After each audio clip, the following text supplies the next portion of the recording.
guys, and welcome to today's Los Blancos podcast. Today we will be discussing the Celta Vigo game in which Real Madrid won 2-1 after a very nervy game, very nervy finish as well. It was a poor display, I thought, from Real Madrid on the defensive end in particular. On the offensive end it was okay, with some excellent bits of quality on the other end, but defensively I thought it was a shocking performance, and I'm going to start there. The defense was just totally overwhelmed by Celta Vigo, who didn't have Iago Aspas. He was suspended, and they lined up with Borja Iglesias and William Svedberg as well as Jonathan Bamber up front. It was it was constant bombardment, getting in behind, and it was just like there was so many gaps in the Real Madrid defense. And it was, I think, as a result of a new structure that Carlo Ancelotti tried to play in this game, which was putting Tchouaméni in between the two defenders, in between the two centre halves, and that kind of resulted in the two centre halves who, a lot of the time Real Madrid do play this chaotic defensive line, but a lot of the time it ends up being alright. In this game, that centre back, the new dynamic between the centre backs and Tchouaméni, it caused a few issues. It looked completely confusing for them. They didn't know where they were meant to be. You saw it on multiple occasions when Svedberg had a really good chance in the first half. That was off a corner rather than our corner, rather than an offensive, just from an open play. But it was a poor performance defensively by these guys. There are a lot of spaces, and I just think the defensive structure just looked totally appalling. I understand why Carlo Ancelotti did it, is to try something new following the injury of Dani Carvajal, trying to put that extra centre back in essentially, but it just totally didn't work. I've always said Tchouaméni's tracking is poor, and I think in this game it wasn't as prominent, but I think other guys didn't step up, and other guys weren't used to it. Other guys weren't ready to play this system, and we suffered as a result. So I think defensively we need a lot of improvement, and this leads me to the next point. Dani Carvajal out obviously for the rest of the season and more. Lucas Vázquez really did not convince me with his performance against Celta. I just think defensively, he looked so it's not the one-on-one defending that I'm going to be an issue with Lucas Vázquez for most weeks, because most weeks he's not going to play against someone who's going to be that remarkable. I don't think, but it's more this type of defending where he's just not present, and imagine if Dani Carvajal was playing this game, that first goal is easily preventable in that situation, because Dani Carvajal is there to sniff it out and make sure that Svedberg does not get onto the end of that ball. It's just a matter of defensive instincts, and the fact that a lot of these times these balls in behind often came down that side. Really, Svedberg had a lot of chances down that side, and I just can't bear to think. But we're coming into this next week where we got Dortmund midweek and then Barca next week. Imagine if we got Adeyemi on Wednesday. We got Adeyemi on Wednesday, and then we got Rafinha on Saturday or Sunday. That is not a good partnership you want to be playing up against. So I'm a bit nervous for that. I just think Lucas Vázquez did not play well at all, and it does worry me a lot. Especially the fact he's going to be run through the ground this season as well. I'm a bit nervy. One thing I will say about that is, we know Lucas Vázquez.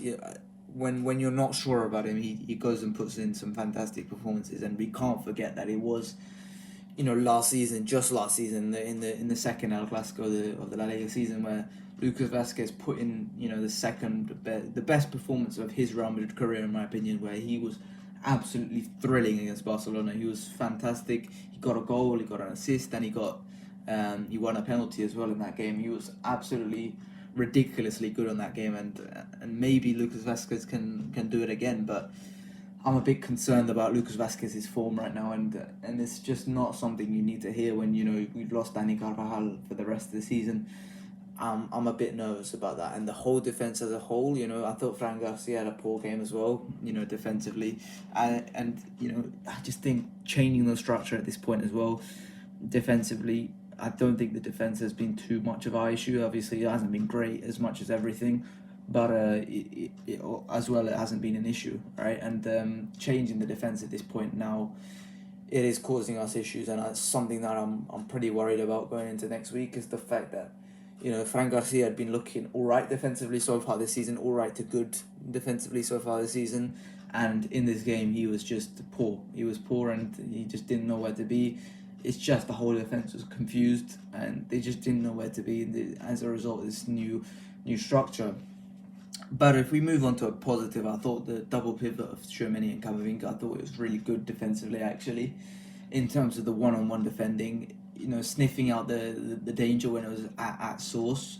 I think they both did a fantastic job at that. They were really crunching into tackles, and one of the things I don't like about Tchouaméni sometimes is the fact that he is passive. But in this game he was really on point. He was aggressive. He was on the attacker all the time, and I think I enjoyed that quite a bit from both of these guys. And Camavinga eventually got taken off, but I think he was really good as well. I really enjoyed both of their performances. They were really good, defensively, crunching into tackles, winning the ball back, and I think that is more of what we need. Going into the tough run of games that we've got coming up. So I think this is what we need a little bit more of. Especially the fact that the two guys ahead of them, with Fede and Jude Bellingham, they're working so hard. We need these guys to take a little bit of the workload off of them, because right now it's a hellish workload for Jude Bellingham and Federico Valverde. So I'm really happy about the defensive presence that these two gave us. Obviously, I think in possession they were a bit poor. I thought they didn't do too good here, but they didn't do badly either. I would say they were both okay, fine enough in possession. It is something to improve on, I guess. This midfield four still hasn't figured out as much as any other midfield combination has figured out so far. So it's just it is very much a situation where we have to just find a way to mesh everything together right now, because it's not perfect for anything. Nothing's perfect right now at Real Madrid. Then I want to talk about Jude Bellingham, because Carlo, this is the second thing that I think Carlo did in this game that was noteworthy, which was putting Jude Bellingham on the right, and making that the big thing. Trying to play Kylian Mbappe, Vinicius, and Jude Bellingham in this same team. One thing I will say that it did seemingly improve Mbappe and Vinicius, that Jude Bellingham was on the right hand side and therefore got the attention required. But what I will say did hurt Jude Bellingham a little bit, because of the fact that he had to run so much to compensate for the two. I look at Carlo Ancelotti and I'm saying, like, you've got to find a way to make those two run a little bit more. Like, it's just like, it is so obvious that there is a huge hole there in the attack, and it's just a huge void of just nothingness. There's no press, there's no nothing. I'm aware that Vinicius Junior can press. I've seen him do it for Real Madrid, and that's the point where I'm just like, Carlo Ancelotti, that is you're telling him not to press, clearly, because I know that Vinicius Junior, if you tell him to run, he will run. And then Mbappe, you've just got to find a way to tell this guy to run a little bit more, because I'm sorry, there is no way this guy can play like an amateur defender. It just doesn't occur to me how someone like Kylian Mbappe can expect himself that he just doesn't run whatsoever. Like, even Cristiano Ronaldo in his heyday, in his younger years, even he ran. It wasn't great. It wasn't a great running. It was a lot of the time it was incoherent and stuff like that. But at least he did run. There was that story from the game we lost 5-0 against Barcelona, where Jose Mourinho told him not to run, and he ran. He ran and chased after the Barcelona defenders. That's the point I'm trying to make. Kylian Mbappe just doesn't run whatsoever, which it doesn't make sense to me how you can't find a way to get him to run whatsoever. it's you're gonna get Jude Bellingham hurt. He's already hurt in the shoulders right now. He needs surgery, and you're making him run 3 times as hard as he needs to because of the 2 guys in front of him that aren't running at all, and it just doesn't make sense to me whatsoever what you're doing with Jude Bellingham. In terms of his goal drought, I don't really mind whatsoever. He's not in the positions to get those goals, but I'm sure if as soon as he reverts back to it, he'll get the goals again. So it's not really a problem for me that Jude Bellingham's not getting the goals right now. It's not really something I'm overly concerned with. But yeah, I'm really concerned for Jude Bellingham's health. The fact that he's having to run, it's just not sustainable. We can see Fede doing it every week, and I'm not too concerned with Fede doing it every week. But with Jude, he's already hurt. He's just running more and more and more and more. And especially this week where he's put in the front line to compensate for Vinny and Mbappe, it feels like there's only one way this is heading, and it's not a good ending. So listen, Carlo, you've got to make this work. You've got to try and make them run a little bit, because even if it's a little bit, that's preventing a little bit of an injury for Jude Bellingham. Then the next point I want to make is I want to talk about Rodrigo, because I'm not happy with the fact that Rodrigo is not getting as many minutes as he should. In this game, I think it's fine. You can drop him. As long as he plays the next 2 games, I think I'm more than happy. Like I've said this many times. I think he's been our best attacker so far this season. And especially, he just provides us with so much stability on the right, something that we didn't see again today. With that asymmetrical nature on the left, even with Jude Bellingham on the right, we still didn't get the symmetry on that right hand side. So it's something that I'm a bit concerned about with Rodrigo's game time. But as long as that's fine. But another player is Arda Güler. I'm really not happy with how Ancelotti's treating Arda Güler. Like, I understand he hasn't got a goal so far this season, goal assist so far this season, but whenever he plays, he's just, for me, he is our best player whenever he plays. A lot of the time, he's always creating stuff. He's always looking to create stuff, and it's just like, how can you justify not giving him any minutes, especially when we're playing totally shit, and we're struggling a lot of the times for ideas. I understand he's a bit lax in defense, but it's just he's got so many more ideas than a lot of the guys that are playing right now, and I just feel like it would be nice if we could line up 12 players, but we can't. But still, I just think the minutes that he's given are just totally paltry in there. You've just got to give him some more. Like, he's so good, Arda Güler, and I just think you've got to give him some more minutes, in my opinion. In terms of that, that being said, let's talk about some of the good points, because there are good points. I'm not going to just pretend like, oh, it's so bad, I'm just complaining straight up. I'm not complaining straight up, because ultimately, at the end of the day, it was a win for Real Madrid. But let's start with the goal by Kylian Mbappe. That is the Kylian Mbappe I wanted to see. That's the Kylian Mbappe that we signed. The guy who's going to take the game by the scruff of the neck and just slam a goal in from nowhere.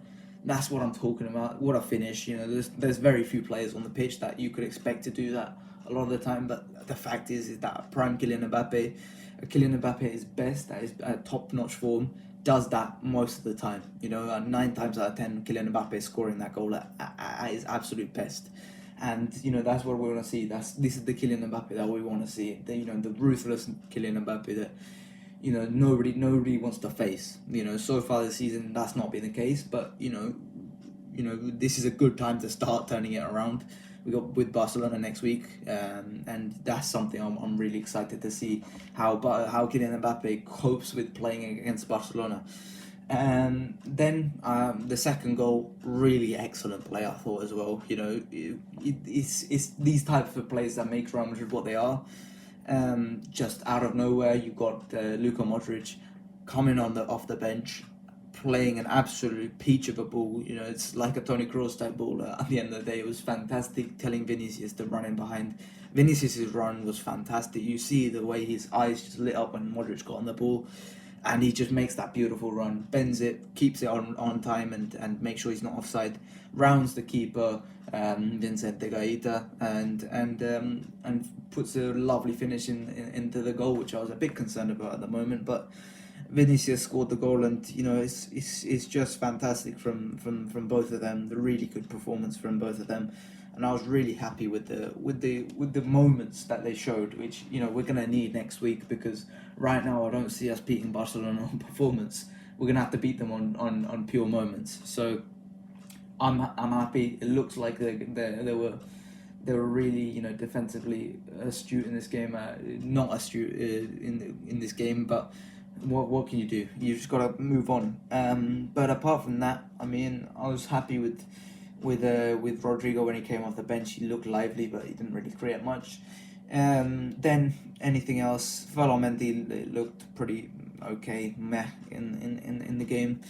Courtois, wow, what a performance from Thibaut Courtois. Kept us in this game, with some big saves, some absolutely huge saves, especially that first one off of Svedberg. That's just a ridiculous Courtois save, and it's just such an advantage to having Thibaut Courtois, because at the end of the day, Lunin's a fantastic keeper, but having Thibaut Courtois in net wins you games. Lunin saves you goals, but Thibaut Courtois wins you games, and I think that's the overall difference between them. But apart from that, in terms of the La Liga table and what we got today, as I'm recording, it's halftime at Atleti Leganés, and Leganés are winning 1-0 from a goal from Ivan Neyu, and I'm not sure who that is. Off an assist from Dani Raba. But yeah, I mean, I'm happy that Atleti are losing. Let's see if they can turn it around or not. But right now, in terms of the standings, first Barcelona, they're yet to play. They got Sevilla later on today. I don't know when this podcast is going to come out. So they're on nine games played. With obviously they're going to play against Sevilla later today. We're second, 10 games played, 24 points, equal points with Barcelona. So let's hope Sevilla can do anything. But I seriously doubt in Sevilla's ability to do anything. They're 12th right now, so yeah, I doubt Sevilla. Third, Atleti. Fourth, Athletic Club, both on 17 points. Athletic Club had a fantastic performance yesterday against, I forgot who was against. Who was it? It was Espanyol. Both the Williams brothers, fantastic. But yeah, I mean, that was it for today. I hope you guys have enjoyed. Please like and subscribe, and I'll see you guys later. Bye bye.